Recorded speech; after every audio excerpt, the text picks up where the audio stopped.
Probably the New York Times once called Sheikh Nasrallah the only leader in the Middle East who actually says what he does what he says.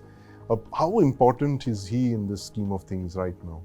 Well, he's the man who's really, he's now become a bit of a legend in the Arab world and definitely in the Shia world, because he's been able to not only build Hezbollah to what it is today. So if you look at what is Hezbollah's situation, especially over the past decade, they've seen Lebanon effectively collapse, but they have maintained their coherence. So especially in the southern Lebanese area and the Shia areas, they're by far the number one most powerful non-state actor, as you said, a militia within Lebanon. At one point, they were just one among several. There were the Druze, there were the Maronites, and each of them had their own little private army.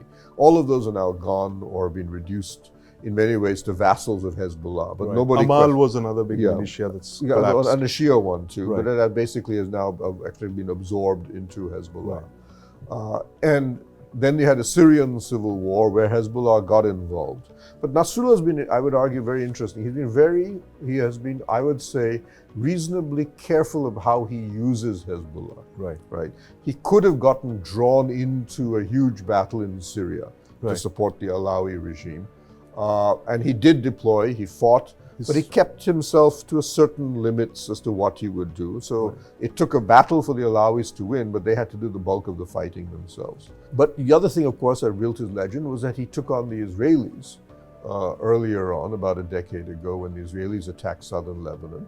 And I wouldn't say it wasn't a victory for either side, but just to be able to fight the Israelis to a draw made Hezbollah a legend within the Arab world, given that sort of the myth of invincibility that everybody else had regarding the fact that you could fight them to a draw was considered an accomplishment. And you may remember there was a New Yorker article, I think by Seymour Hersh, describing how the one country that tried very hard to kill him was Saudi Arabia, because he was seen as so powerful a proxy for Iranian influence in that area. And that Hersh met Nasrallah in this sort of bunker down in the ground and somewhere outside Beirut. And he was saying, there's some Saudi intelligence men walking around with suitcases full of money and saying, we'll pay you anything, any number. You can write a blank check to anybody who will assassinate Nasrallah for us. But Pramit, can it be argued, for instance, that Hezbollah doesn't really have to cross the blue line? Right, the kind of pressure that they're exerting on Israel, it's keeping 100,000 IDF soldiers there along the border.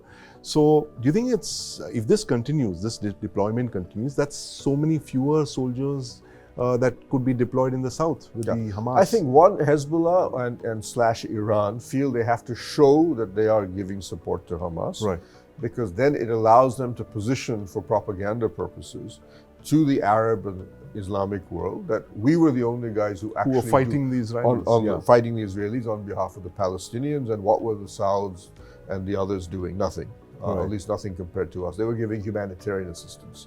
We were doing the real stuff. But again, without actually blooding themselves beyond a certain point, they're exposing themselves an issue.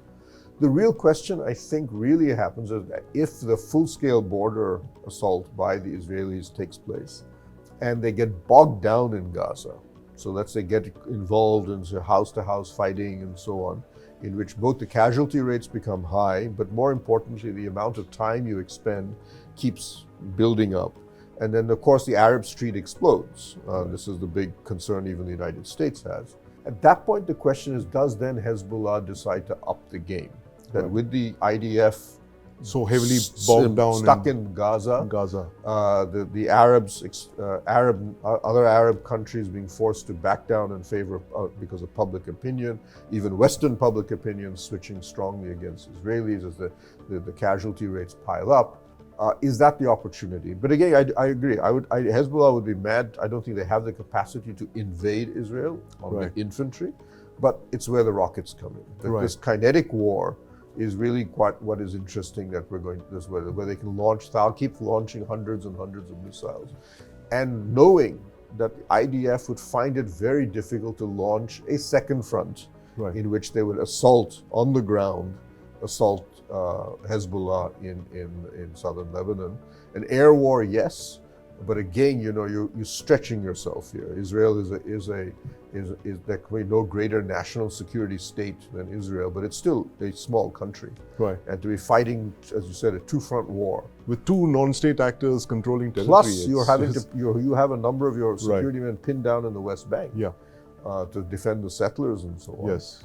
You are in effect fighting a three-front war because you don't have, your army is not that large, and there's an economic cost, as the IMF and World Bank have already warned that the GDP growth rates are now turning negative, as literally they've emptied all their factories out. Every single male in the workforce is now effectively a reservist.